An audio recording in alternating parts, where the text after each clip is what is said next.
evening, welcome in. A hectic Saturday night here in home. Having to battle my way to the bar to get a drink. Sheer hell.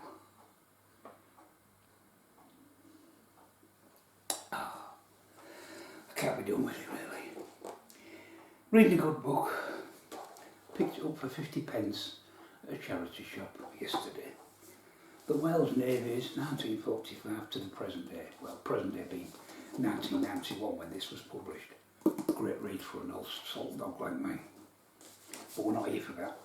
Let's put that back. What we're here for is to answer Beccas. It's Pbeccas File on our favourite miniatures rule set, computer game and board game of the past decade.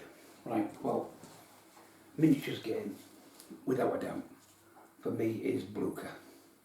Or Blucher, whichever way you want to say it. It's not for the grognard. If you like every turn to take 4 hours, you ain't going to enjoy this because it's fast and furious.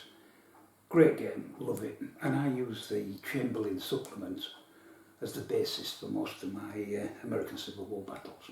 Fantastic set, love it. Computer games, that's dead easy. No, I don't play them. I like to touch game pieces or miniatures on the board. I don't want to be gazing at a bloody screen, clicking a mouse or one of them bloody joystick things. You can shoot that. You enjoy it, that's great. I don't, so I don't touch them. Board games, well, I can only really say not for the decade because I've only really been collecting them seriously for the last 2 or 3 years. I've got quite a few games that are going to be good and I'm pretty sure they'll climb up the list to nearly #1. But I haven't played them enough yet to say that. But 2 games that I have played regularly and that I enjoy, and it was difficult to choose between. But narrowly beaten down into #2 is Commands and Colours Napoleonics. I love the game, and with each expansion, especially the Generals, Masters and Tacticians with the new decks of cards, it's got even better. It's done away with some of the problems from the first version, and it's a great game. I love it. If you can live with wooden blocks with stickers on instead of miniatures, well, that's fine by me. I'd still not have them than be picking up bloody cardboard counters with tweezers, so that will do for me.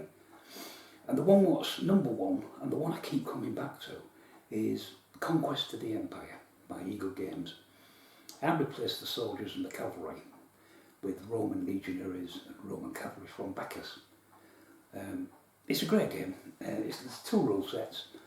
The first rule set's basically Risk on steroids, where you go around bashing everybody up. But the second one's a bit more refined.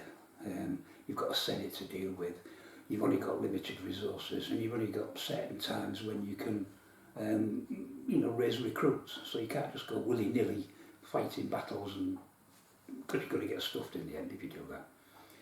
So that's my response to Paul. Hopefully I'm under 3 minutes, or I'll be getting a big Aussie boot up my jacksy. So if you'll excuse me, I need to get back to the US deployment from 1950 to 1956. Thanks for watching.